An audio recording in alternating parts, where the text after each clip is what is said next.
Today we start on a new adventure, and that is coppering, or doing my first coppering of a hull of any model I've ever done. And very excited, very intimidating. Been reading lots of literature, everything I can get my hands on. The three main sources of written material I was able to put my hands on are found in the modeling of the ship Irene, the Nautical Research Guild Ship Modeler's Notes, and certainly one of the best that I was able to get is a fully frame model of the HMS Swan by David and Shirl and Greg Herbert. There are also a number of videos on YouTube that you may find useful. Perhaps the best place to finally stop is at the Nautical Research Guild's forum site in the section marked Building, Framing, Planking and Plating, and this should answer most of the questions you'll have.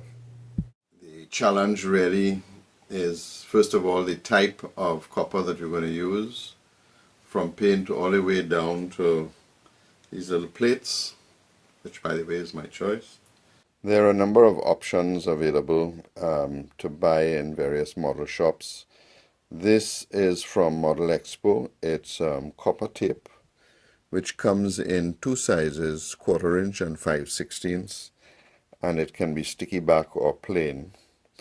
And then these are the plates, which come in also in two sizes, 7 by 18 millimeters and 6 by 12 millimeters. Of course, my problem is that the plates, if I'm to put scale plates on my model, it's 6.8 millimeters in depth with a length of 21.7 millimeters long. So there's nothing that really fits that unless I went to the tape. And these are just a quick shot of what's available from Model Expo and from the MATI site.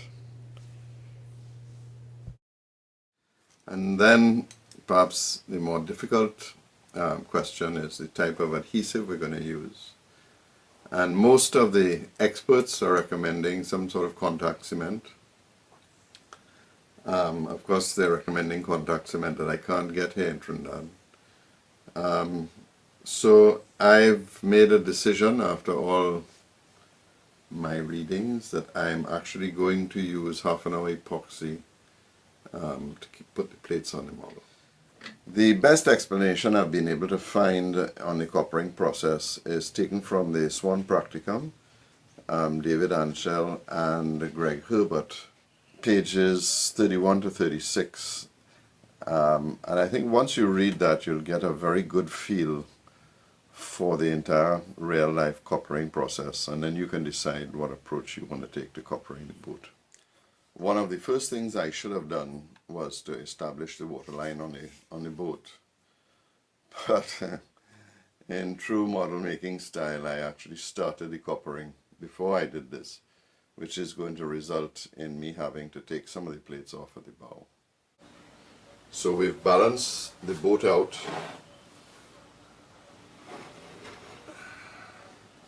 using this level from my aeroplanes, which shows that it's absolutely level this way.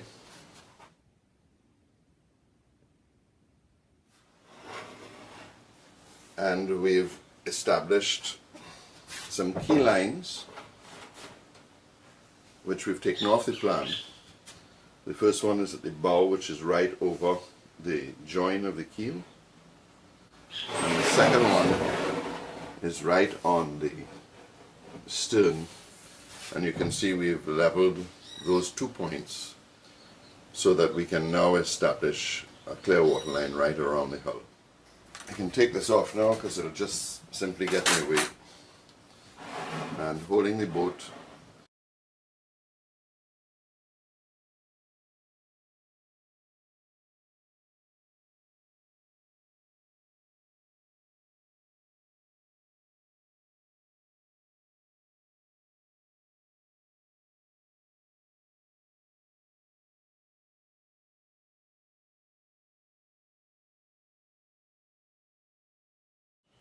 and as you can see, we'll have some trimming to do on the plates that we've put on the starboard side. There's a very good explanation in the Swan, which shows an overlap of 1.5 inches. This is taken from the Swan Practicum, and theirs is slightly different. It literally shows you starting from the bottom and going all the way up, and then a trim line is established. And in later boats, he makes reference to a batten being applied where the copper meets the load waterline. The load waterline is where the boat fully loaded will sit, so that at all times there is copper in the water, and perhaps in modern boats it goes about 6 inches actually above the load waterline.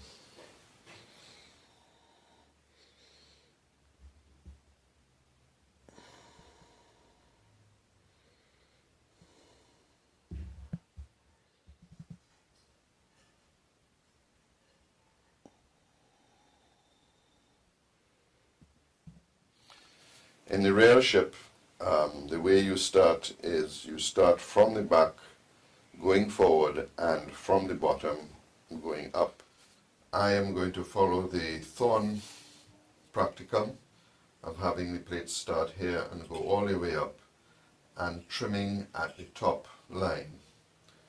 There are certainly other examples of coppering, particularly on YouTube, where they start at the bottom and come about halfway up, and then they start at the waterline and come down, and the trim line is somewhere in the middle. So I'm not sure which is correct, but I would have thought that it would have been natural for workmen then and now literally to start and do the trimming at the top. So here's my collection from Model Expo. Lots of plates. I hope you have enough. I hope I have enough to go through the whole model. But failing that, I'll simply order some more and have them skybox to Trinidad. And we've started, and I've put the first row down, and we'll see how it goes from here.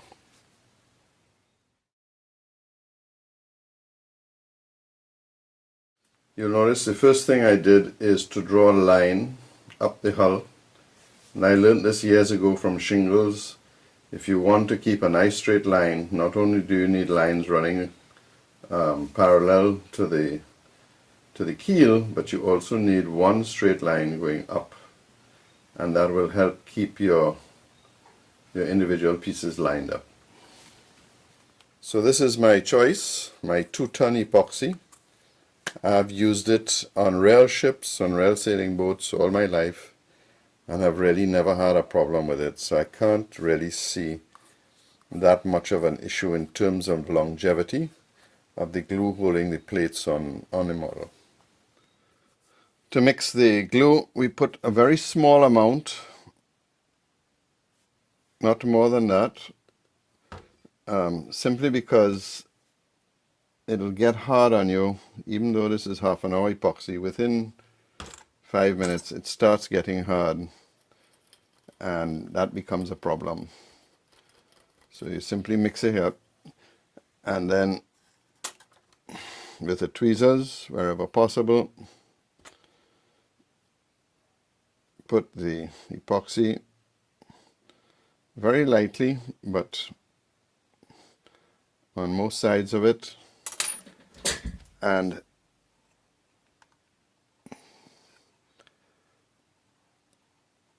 there you get to fit the pieces.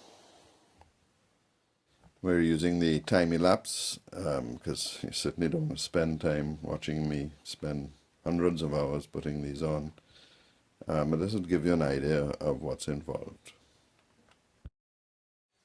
And you get to see perhaps the first of the challenges. You'll see that these two plates didn't line up absolutely flush, and that's caused by the curvature of the model, and that gives you a little tiny space right here.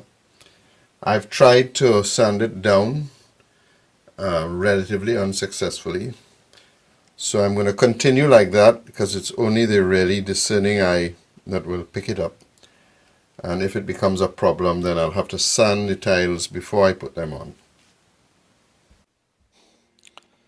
It's now a day later, and the little adjustments that are required with each tile are starting to raise their head more and more. So I'm actually having to sand more of the tiles to get them to fit.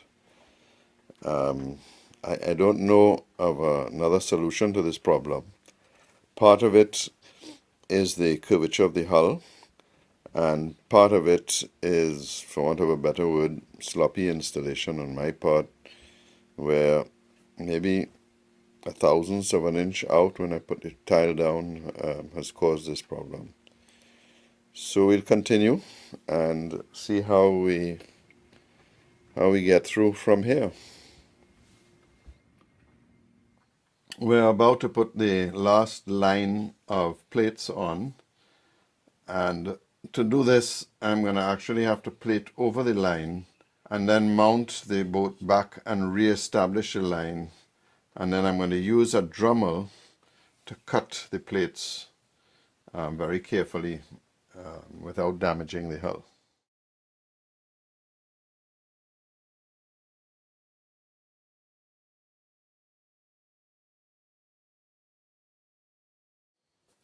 We tried using a cutting wheel to cut the plates, but that effectively had them flying off the model, and I was not getting a nice clean line.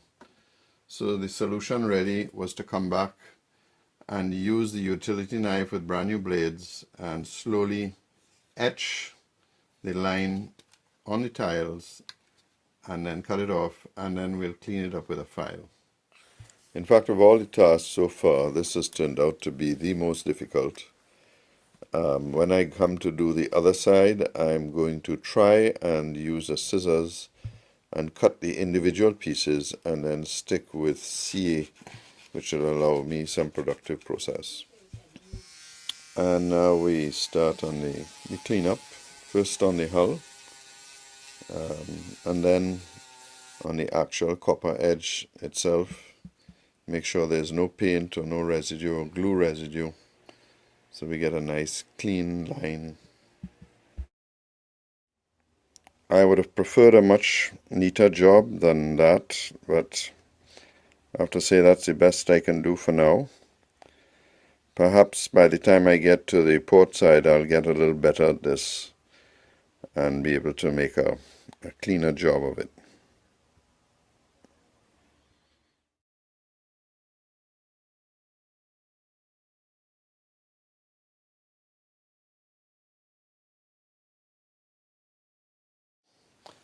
It took 2 or 3 attempts to get the molding cut, but I think I finally got it. I think you can see it, and now we'll just strip it out on the gym bar.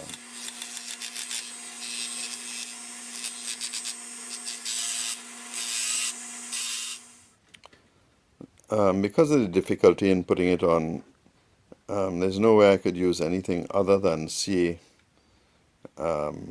It just was too problematic, and although one might consider pinning it, there's just not enough wood to pin. In fact, if you drilled a hole through this molding, the odds of it breaking is fairly high. Once that is done, we sanded it down to flatten it and to make it seem less big. I actually made it thicker than scale and then sanded it down simply to help with the installation. And then of course we painted it up and cleaned it up. The first coat is on, and I have to say it's not bad.